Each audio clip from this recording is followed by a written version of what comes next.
Hello, ATL fans. This is your host, Terry Wilson. This is your ATL Sports Report.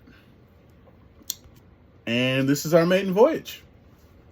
Going to tell you a little bit about myself, a little bit about our program, a little bit about what we're going to cover, and a little bit about our format. And then we'll get into some Braves action, as the Braves are the spotlight team of the day. So again, the name of this channel is Your ATL Sports Report, the name of this program rather is Your ATL Sports Report. It can be found on @TerryWilson for my ATL Sports 1 at Gmail, which is a channel.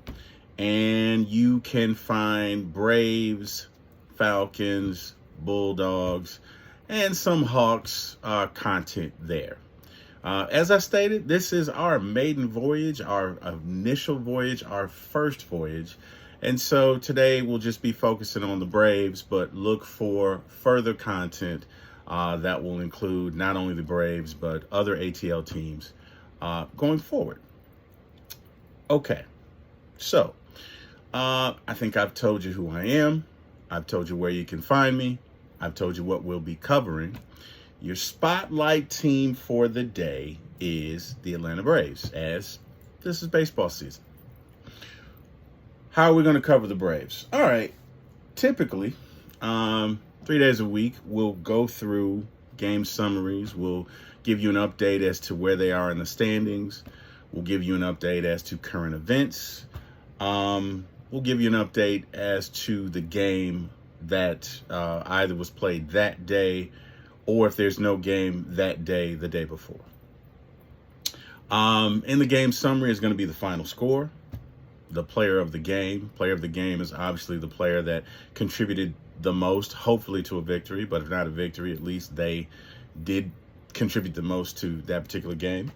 The turning point of the game. So where specifically in this game did this turn for the best for the Braves or for the worst?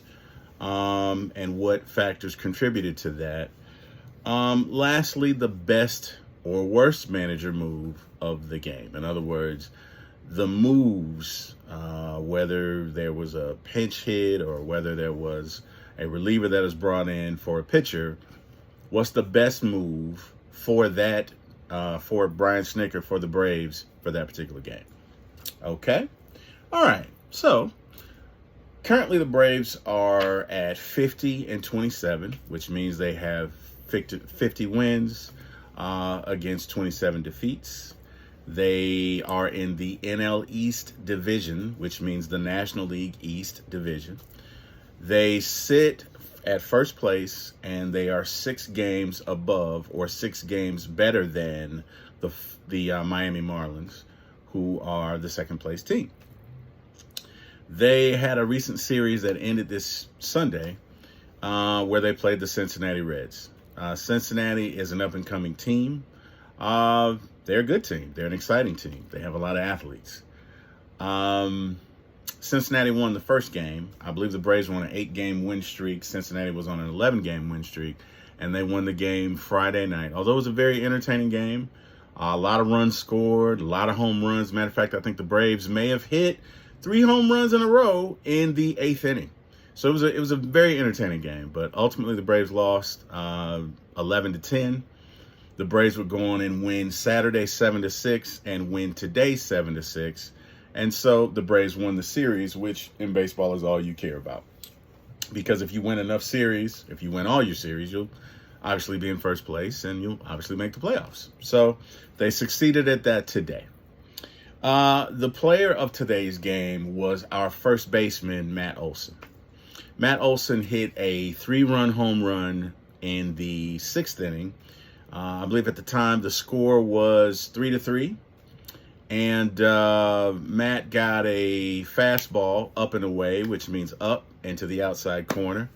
And he deposited it right over the left field wall in left field to give the Braves a 6-3 lead. The Braves would then go on to win 7-6. But in my humble opinion, that was the turning point of the game. The best manager move of the game would be Brian Snitker not taking out Charlie Morton, who was our starting pitcher for the game. Charlie is a good pitcher. He's got an established career. Charlie has a fastball that sits at about 96, 97 miles an hour. He's got a curveball that bends from Atlanta to California. In other words, it's a really good curveball. And he's got a changeup. Changeup is a change of pace, or basically a pitch that looks faster than what it is. Okay? Those are three of the pitches that he features. I'm sure he's got a few more, but essentially those are the ones that he typically goes with. And today I don't know that he could locate his fastball, meaning he couldn't put his fastball where he wanted it. In baseball, you don't want to throw anything down the middle of the plate. These are major league hitters, and they can time a jet, meaning if you throw a pitch that's 100 miles an hour, but you throw it down the middle of the plate, somebody is going to deposit it in the stand somewhere. So I say that to say Charlie kind of, in my humble opinion, threw way more curveballs than he normally does. And in the third and fourth innings, the Reds hitters kind of started to notice this, get adjusted to it, and they started to hit him a little bit. So fourth inning, I think Charlie may have thrown about maybe 30 pitches, but he gave up 2 runs, and he was sitting at about 95 pitches in the fourth inning. Why is this important?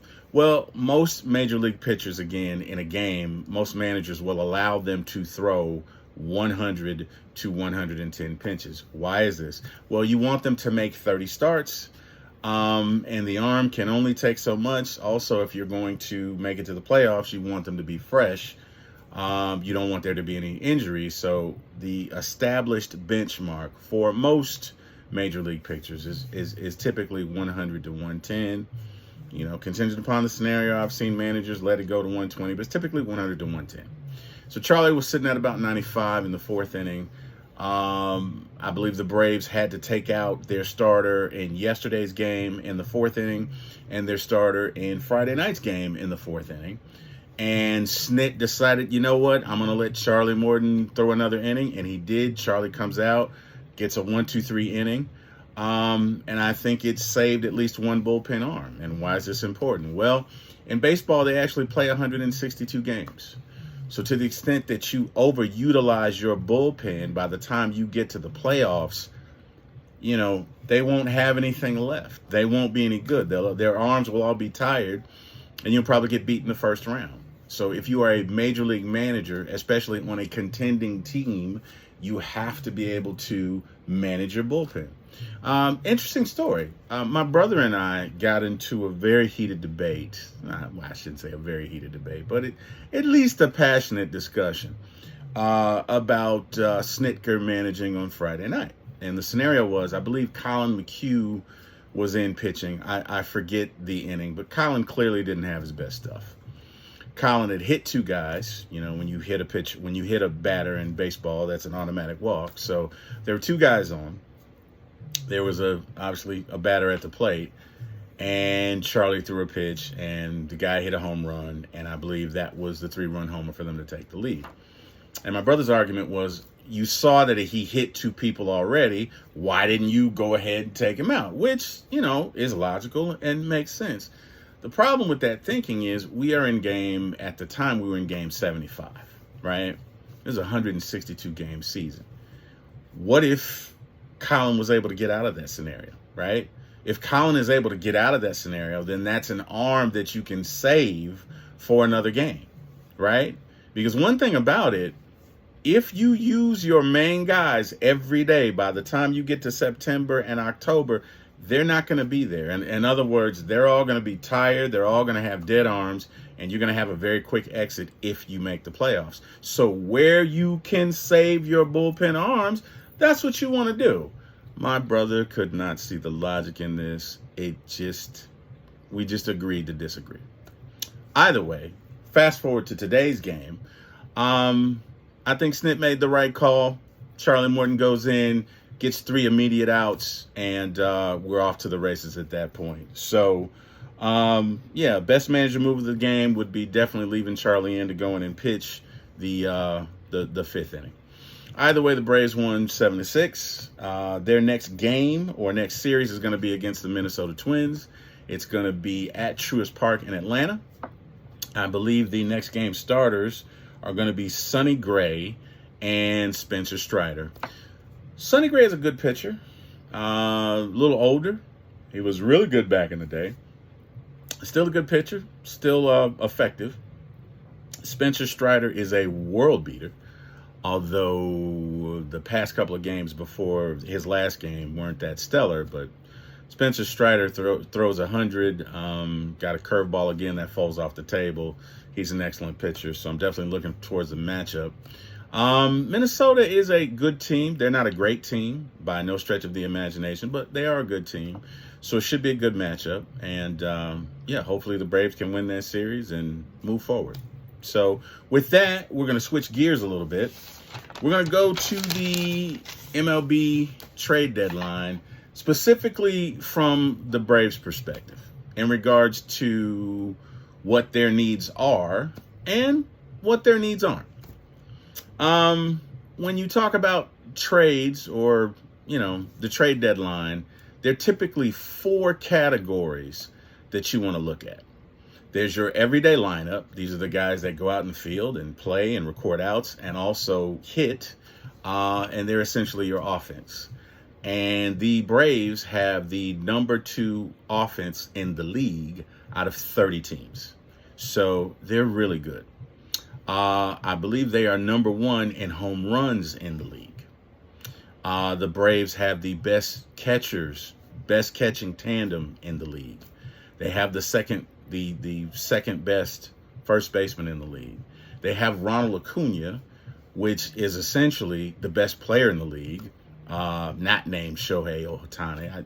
Shohei is in a class by his own because he pitches and he hits, but Ronald Acuna, in a lot of circles is the best player of the league.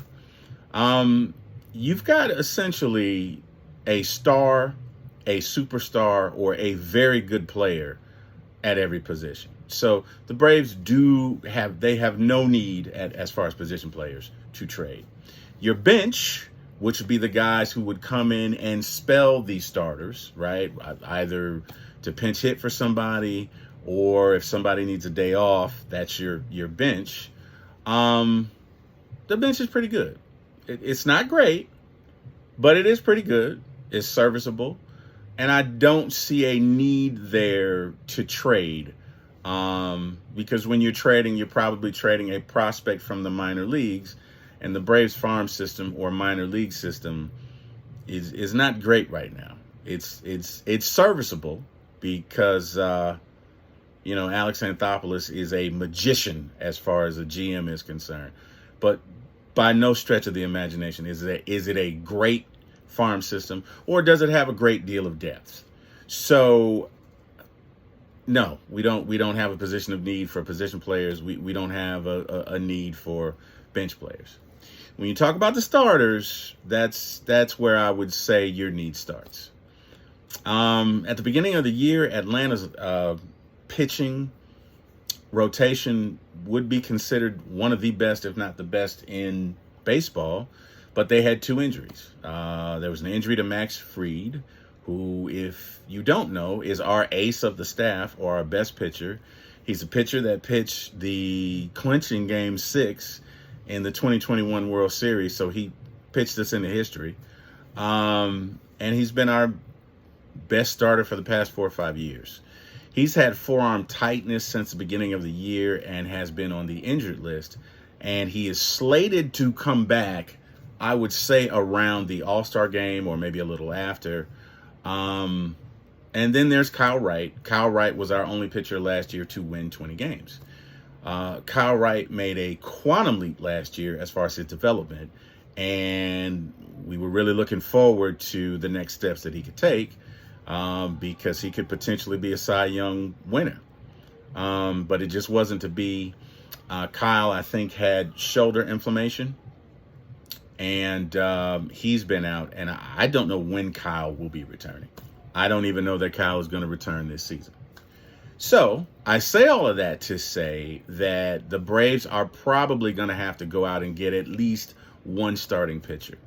The pitchers that we have in our lineup, or in our rotation, right now, to replace them would be Jared Schuster, who's a rookie. And Jared's okay. Jared's not good. Jared's not great. Jared's been okay. There have been a few games where he's been really good and a few games where he's been not so great.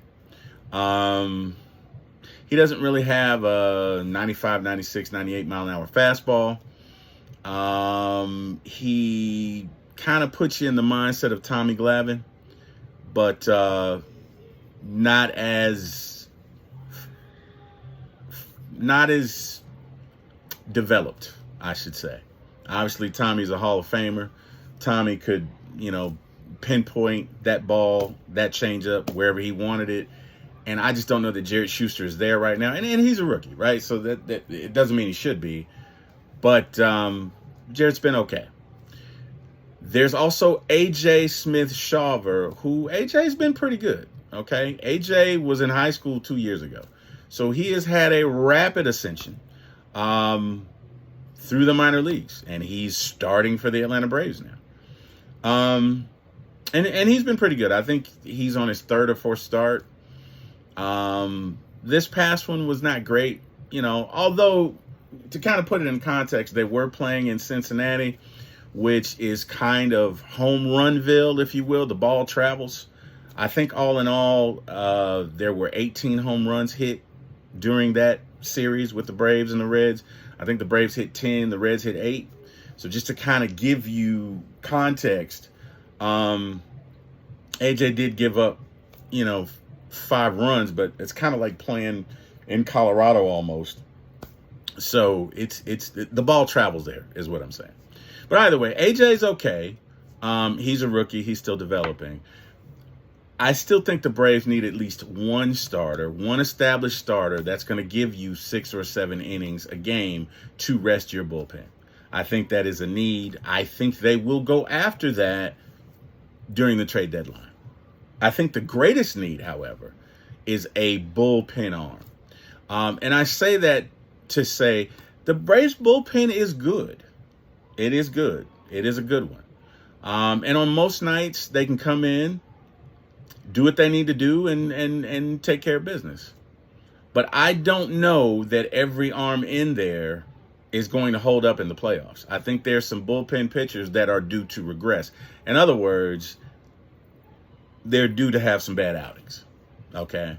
And if you're going to win in the playoffs, you need at least one guy for the 6th, 7th, 8th, and 9th that you can count on that's automatic, that's got wipeout stuff. In other words, they got a fastball that's 98 plus, or they got a slider that, again, goes from Atlanta to California. It falls off the table. But they need dominant relief personnel.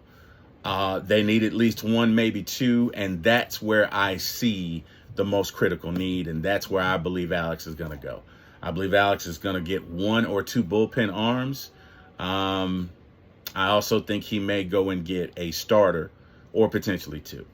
If I had to bet money, I'd say maybe 2 bullpen arms and 1 starter.